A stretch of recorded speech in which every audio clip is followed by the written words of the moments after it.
Kasih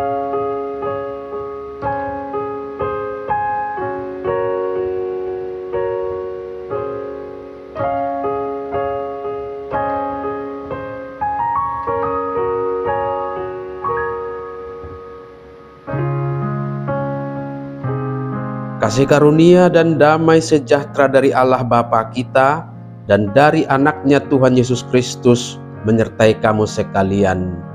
Amin. Shalom saudara-saudari, sahabatku semua di dalam nama Tuhan Yesus. Firman Tuhan yang menyapa kita di awal minggu ini, hari Senin tanggal 29 April 2024, tertulis dalam kitab 1 Raja-Raja pasal 20 ayat 11. Mari sahabatku semua, kita simak dan renungkan firman Tuhan yang menjadi kekuatan dan inspirasi untuk menjalani hari ini. Demikian. Tetapi Raja Israel menjawab, katanya, "Katakanlah, orang yang baru menyandangkan pedang janganlah memegahkan diri seperti orang yang sudah menanggalkannya. Dungini na Raja ni Israel mamangalusi, dok hamu maturazai. Dang jadi nian manenga-nenga halak na manadang podang na hira songon halak nang mabayan sinjatana tu ropean." Demikian firman Tuhan.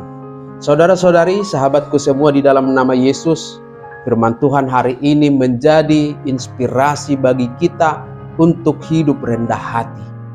Sekalipun ada alasan bagi kita untuk memegahkan diri, mungkin memiliki keunggulan, kelebihan, atau prestasi-prestasi yang melebihi orang lain, tetapi sebagai anak-anak Tuhan, kita diingatkan untuk menjauhkan diri dari sikap memegahkan diri.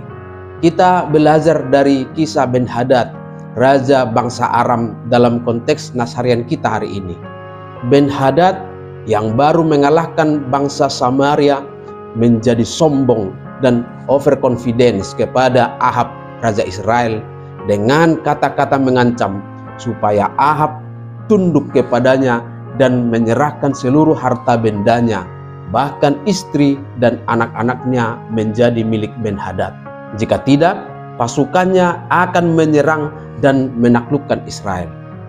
Tetapi Raja Ahab menjawab dengan menggunakan perumpamaan yang menekankan sikap rendah hati dan kewaspadaan dengan berkata, orang yang baru menyandang pedang tidak seharusnya memegahkan diri seolah-olah telah menanggalkannya.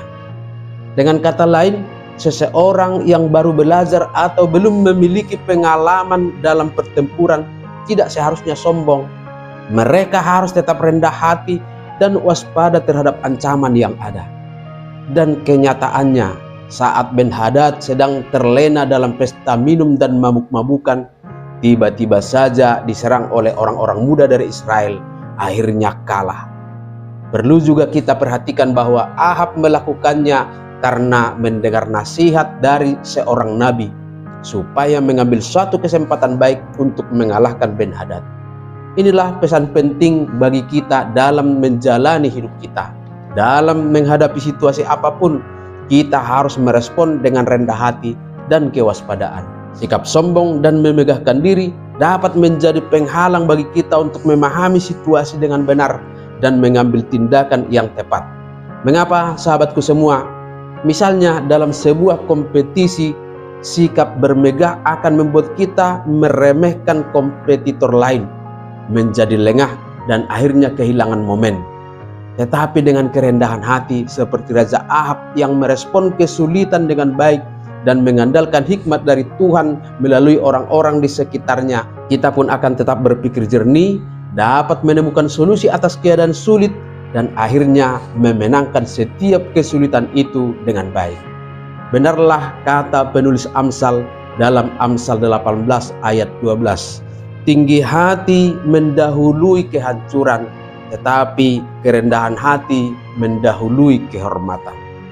Orang yang rendah hati pasti akan selalu mengakui keterbatasan diri dan selalu membuka diri untuk mempertimbangkan nasihat atau pengalaman orang lain yang akan membantu kita membuat keputusan yang lebih baik dan bijaksana untuk memenangkan hidup kita.